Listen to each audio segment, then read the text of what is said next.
ओम शांति। सृष्टि चक्र में कलयुग के विनाश के बाद सतयुगी देवी देवताएं कैसे पैदा होते हैं।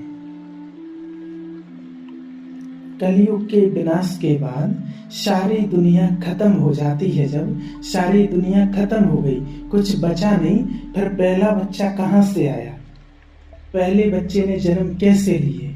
सतयुग के देवी देवताओं ने जन्म कैसे लिया, कैसे पैदा हो गए? ये सवाल बहुत से लोगों के मन में आता है और अच्छा भी है। इसको जानना बहुत जरूरी है। जब हम ब्रह्मा बाबा की जीवन कहानी सुनते हैं, माउंट आबू में जाकर देखते हैं, दादियों से जब ने सुना है या बाबा की जीवन कहानी की पुस्तकें भी हैं, उसमें भी लिखा हुआ है कि बाबा को साक्षात्कार हुआ विनाश का, और फिर बाबा को उसके बाद दूसरा साक्षात्कार हुआ स्थापना का। उस स्थापना के कार्य में सीन में दिखाया कि चारों तरफ जल ही जल होता है, पानी ही पानी, और देखते ही देखते उसमें बहुत सुंदर स्वर्ग का एक सीन इमर्ज होता है। बहुत सुंदर, जिसमें महल हैं, बहुत सुंदर बगीचे हैं, गार्डन हैं। ऐसा एक सीन उनके सामने आता है। ऊपर से कोई आत्मा आती है तो कोई राजकुमार बन जाता है, कोई राजकुमारी बन जाती है। देखते ही देखते एक स्वर्ग का बहुत सुंदर सीन हंसता खेलता दिखाई देता है। फिर बाबा को मैसेज मिलता है, संदेश मिलता है कि ऐसी दुनिया तुम्हें बनानी है। उस समय बाबा ने कहा, मैं कौन हूं, मैं कैसे बनाऊंगा, मैं क्या करूंगा? परंतु जानी जाननहार परमपिता परमात्मा शिव, परमात्मा ने ये सीन दिखाया। अब इस सीन में भी कल्पनाएं कई लोग जोड़ते हैं, कैसे हुआ होगा। फिर जब हम इस ज्ञान में आते हैं, बाबा की मुरलियां पढ़ना शुरू करते हैं, बाबा की दिव्य संदेशों को समझते हैं, पढ़ते हैं, पढ़ना शुरू करते हैं, तो बाबा ने धीरे धीरे करके एक एक बहुत सुंदर राज खोले। बाबा ने कई मुरलियों में कहा, मुरलियों में कहना शुरू किया कि संपूर्ण विनाश नहीं होता है, कुछ बच जाते हैं। तो जब विनाश होगा तो कुछ कैसे बच जाते हैं? तो फिर बाबा ने कहानी सुनाई, आप सब ने सुनी है। जैसे कुमार की भट्टी में मटके रखे जा रहे थे, एक मटके में बिल्ली के बच्चे थे और उस भट्टी को आग लगा दी गई, और बाद में उस कुमार को याद आया कि एक मटके में बिल्ली के बच्चे थे। तो फिर वो भगवान की याद में बैठ गए। तो जब मटके पक के निकले तो मटके पक गए और बिल्ली के बच्चे सुरक्षित निकले। कितनी टफ है। एक बाबा कहते हैं कि ये कहानी आपके लिए है कि जब चारों तरफ विनाश होगा, उस समय केवल कुछ आत्माएं अपने शरीर के साथ सुरक्षित रहेंगी। इसके लिए बाबा ने दूसरा भी एक एग्जाम्पल दिया है, होलिका का। जैसे आप सब ने देखा होगा, होलिका के पास वरदानी रूप एक चादर थी, जिसको वो पहन करके बैठ गई कि मैं नहीं जलूंगी और प्रहलाद जल जाएगा। लेकिन हुआ ये कि प्रहलाद बच गए और होलिका जल गई। तो ये तो समझ में आता है दोनों दृश्य में कि आग तो लगेगी, सारी दुनिया जलेगी और राख होगी।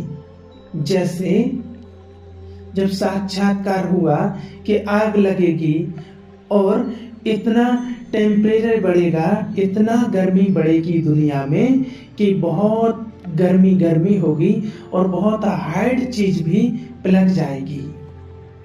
हर वस्तु पिघल जाएगी, इतना टेम्परेचर बढ़ेगा, इतना टेम्परेचर बढ़ेगा। बाबा ने बताया कि कुछ भी नहीं बचेगा, लोहे भी गल करके पानी की तरह हो जाएगा, इतना टेम्परेचर बढ़ेगा। अब उसमें वो शरीर कैसे बचेंगे? ये बात हजम नहीं होती है, कई लोगों को भी नहीं समझ में आती कि कैसे बच जाएंगे। जब लोहे जैसी उससे भी और हार्ड चीजें पिघल जाएंगी तो फिर शरीर कैसे बचेगा? उसके बाद फिर बाबा की मुरलियों में मिला कि जो आत्माएं योग के द्वारा अपने आप को पवित्र बनाती हैं और साथ साथ प्रकृति को भी पवित्र बनाती हैं, प्रकृति को सहयोगी हैं, प्रकृति की सहयोगी बनती हैं, प्रकृति को सहयोग करती हैं, उनके शरीरों को प्रकृति लास्ट में सुरक्षित रखेगी। जो प्रकृति को भी प्योर बनाने के लिए योग करते हैं, प्रकृति को भी पवित्र बनाने में सहयोग देंगे, उनके शरीर सुरक्षित रहेंगे, क्योंकि प्रकृति उनको हेल्प करेगी। आपने प्रकृति को हेल्प किया है तो प्रकृति आपको भी हेल्प करेगी। फिर हम साइंस को देखते हैं कि इतने बॉम्ब्स, इतने मिसाइल बना करके रखे हैं, लेकिन वो चला क्यों नहीं रहे हैं? तो दोनों की अगर सीट पर जाकर के देखा जाए, देखा है उन्होंने, दोनों की सीट पर जाकर के देखा कि अगर मैं बटन दबा दूं तो वो तो मरेंगे, और वो बटन दबाएंगे तो मैं भी मरूंगा, मेरे भी बचने का कोई चांस नहीं है। लेकिन कोई मरना नहीं चाहता है, इसलिए वो बटन नहीं दबा रहे हैं। लेकिन फिर वो किसका इंतजार कर रहे हैं? तो वो अंडरग्राउंड एक ऐसी जगह बना रहे हैं समुद्र के अंदर, पृथ्वी के अंदर, जहां कितना भी हाई टेम्परेचर का मिसाइल भी, कितनी पावरफुल हीट भी, कितना पावरफुल टेम्परेचर भी उस पर असर ना डाल सके, ताकि होलिका की तरह हम चद्दर में घुस जाएंगे और प्रहलाद मर जाएगा, इस माना सारी दुनिया मर जाएगी। और फिर मुरलियों में आया है, भल बाबा के बच्चे सतयुग में आने वाले बच्चों का, सतयुग में आने वाले बच्चों का, वो कहीं भी किसी भी जगह पर होगा, लेकिन वो सब इकट्ठे हो जाएंगे, क्योंकि सतयुग बनना है, सारे काम इकट्ठे होना है, तो फिर सब इकट्ठे भी हो जाएंगे। प्रकृति किसी ना किसी प्रकार से उनको हेल्प करेगी और वो इकट्ठे सब एक जगह हो जाएंगे। अब वो किसी भी तरीके से, किसी ना किसी प्रकार से वो उस स्थान पर चले जाएंगे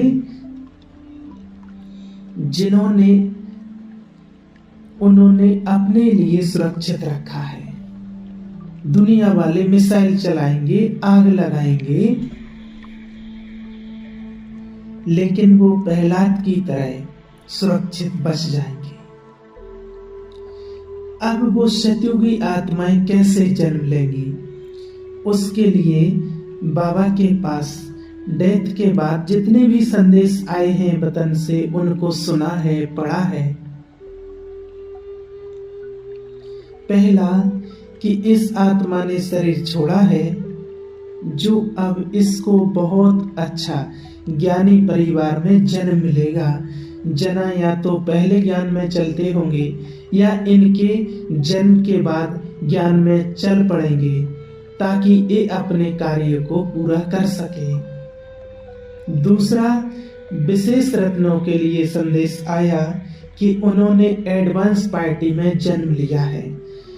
एडवांस पार्टी की आत्माएं वो जो सतयुगी एडवांस स्टेज की आत्माओं को, जिनका पवित्रता से जन्म होता है, उनका अपना जन्म तो विकार से होगा, जो है उनका जन्म तो विकार से होगा, परंतु वो सतयुग के आदि रत्नों को पवित्रता से जन्म देंगे। क्योंकि बाबा ने कहा मुरली में, बड़ा सीधा स्पष्ट शब्दों में कहा कि ये बेकारी शरीर सब जलेंगे, केवल निर्विकार से जन्म लेने वाले शरीर सुरक्षित रहेंगे। क्योंकि जब विनाश होगा तो जितने भी विकार से जन्म लेने वाले शरीर हैं वो सब जलेंगे, परंतु जो निर्विकारी शरीर हैं वो बचेंगे। एक विशेष संदेश है, आपने पढ़ा हो, दादी प्रकाशमणि ने शरीर छोड़ा, गर्भ में गई, गर्भ से आई। तो संदेश के माध्यम से इस संदेश में है कि बाबा से दादी ने पूछा, बाबा मैं गर्भ में जाती हूँ, मैं गर्भ से आती हूँ, मुझे तो कोई बदबू, दुर्गंध, दुख कुछ नहीं होता है। बाबा कहते हैं, चुप करो बच्ची, ये राज दादी ने खोला। बाबा एडवांस स्टेज की आत्माओं को ऊपर इमर्ज भी करते हैं। तो दादी ने ये राज खोला है। तो उन आत्माओं के शरीर सुरक्षित रहेंगे। बाबा ने ये भी कहा, परम धाम तो सभी को जाना है और परम धाम से आत्माएं आएंगी और अपने शरीर को पहनकर खड़ी हो जाएंगी।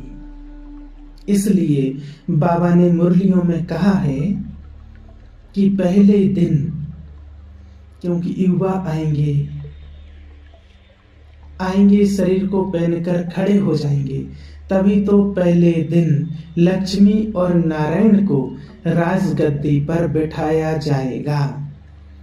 स्वयंवर होगा उनका और उसी दिन से 111 शुरू होगा। श्री कृष्ण से 111 शुरू नहीं किया,